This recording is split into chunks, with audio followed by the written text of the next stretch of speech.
যিনি সম্মানের তাকে সম্মান দেওয়াটাও একটা সম্মানের কাজ। বাংলাদেশের রাজনীতির ইতিহাসে রাজনৈতিক পয়েন্ট অফ ভিউতে আমরা হয়তো এক একজন এক একটা দল করি, কাউকে পছন্দ করি, কাউকে অপছন্দ করি, কিন্তু বাঙালি জাতি হিসাবে একটা জিনিস এখনো আমরা ওইভাবে অভ্যস্ত হয়ে উঠি নাই যে ধরেন আমি রাজনীতি করি একটা দলের, কিন্তু বিপরীত দলের যিনি সম্মানিত মানুষটা তাকে সম্মান দেওয়ার। এটা আমাদের রাজনৈতিক দলগুলো যারা প্রধান আছেন তাদের মধ্যে তেমন আসলে লক্ষ্য করা হয়নি। তবে বিদেশিরা বাংলাদেশের যে প্রথিতযশা রাজনীতিবিদরা আছেন তাদের ঠিকই সম্মান দেয়।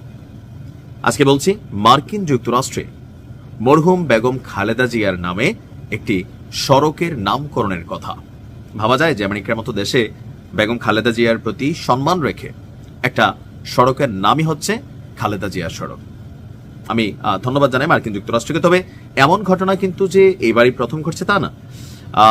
অতীতেও শহীদ প্রেসিডেন্ট জিয়াউর রহমানের নামে, বঙ্গবন্ধু শেখ মুজিবুর রহমানের নামে, শেখ হাসিনার নামেও সারা পৃথিবীতে কিন্তু অনেক ধরনের অ্যাক্টিভিটিজ আছে। তো আমরা বেগম খালেদা জিয়ার বিষয়টা যদি দেখি, এখানে যে সিদ্ধান্তটা আসছে, তবে এর পেছনে বেশ কয়েকজন বাংলাদেশির খুব বড় একটা ভূমিকা আছে, যারা মানে যে অঙ্গরাজ্যে বা যে এলাকাটাতে খালেদা জিয়ার নামে যে সড়কটা হয়েছে সেখানে তারা পেছন থেকে ভূমিকা রাখছেন। অনেকে হয়তো এই স্টেটে বসবাস করেন, অনেকে জানেন, অনেকে জানেন না। মিশিগান, যুক্তরাষ্ট্রের মিশিগান অঙ্গরাজ্যে বাংলাদেশের 3 বারের সাবেক প্রধানমন্ত্রী এবং বিএনপি চেয়ারপারসন বেগম খালেদা জিয়ার নামে একটা রাস্তার নামকরণ করা হয়েছে। হ্যামট্রমিক শহর, এটার প্রাণকেন্দ্রে অবস্থিত গুরুত্বপূর্ণ কার্পেন্টার স্ট্রিট এখন থেকে খালেদা জিয়া স্ট্রিট নামেই পরিচিত হবে। যারা ইউএসএতে বসবাস করেন নিশ্চয়ই এই এলাকাটা আপনার পরিচিত। আবার বলছি, হ্যামট্রমিক শহরের প্রাণকেন্দ্রে অবস্থিত গুরুত্বপূর্ণ কার্পেন্টার স্ট্রিট এখন থেকে নামকরণ বদলে হয়ে যাবে খালেদা জিয়া স্ট্রিট।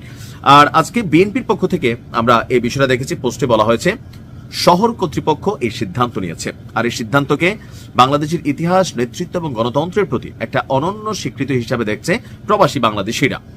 হ্যামট্রমিক সিটির জোসেফ ক্যাম্পাউ এবং কৌনাল্ট স্ট্রিটের যে মধ্যবর্তী অংশটি আছে, এই অংশটির নামই বেগম খালেদা জিয়ার নামে নামকরণের প্রস্তাবটি সম্প্রতি সিটি কাউন্সিল তারা অনুমোদন দিয়েছে।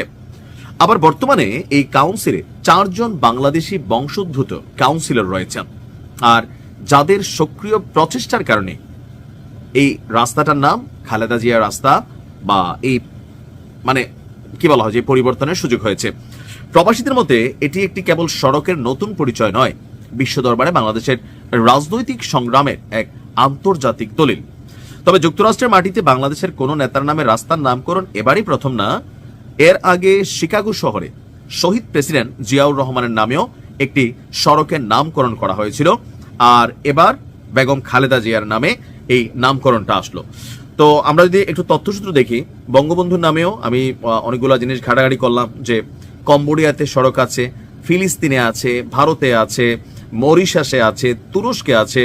যুক্তরাষ্ট্রের শিকাগো শহরেও বঙ্গবন্ধুর নামে একটা সড়ক আছে, যেটা ড্যাভন অ্যাভিনিউর একটি গুরুত্বপূর্ণ অংশের নাম করে শেখ মুজিব ওয়ে এই নামে করা হয়েছে।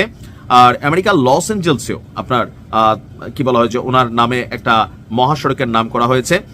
তো সবকিছু মিলিয়ে পৃথিবীর যেই উন্নত রাষ্ট্রগুলো তারা আসলে বাংলাদেশের প্রথিতযশা যে রাজনীতিবিদদের দলমত নির্বিশেষে যেই সম্মান দিচ্ছে, আমাদের দেশের জনগণ রাজনৈতিক সিন্ডিকেট এবং কোরামের বাহিরে বা আমাদের দলের নেতাকর্মীরাও, প্রধানরাও অনেক ক্ষেত্রে তারা আসলে এই সম্মানটা দিতে পারে না। এই সম্মান দেওয়া নেওয়ার রীতিটা এই দেশের রাজনীতিতে খুবই জরুরি। ভালো থাকুন, আসসালামু আলাইকুম।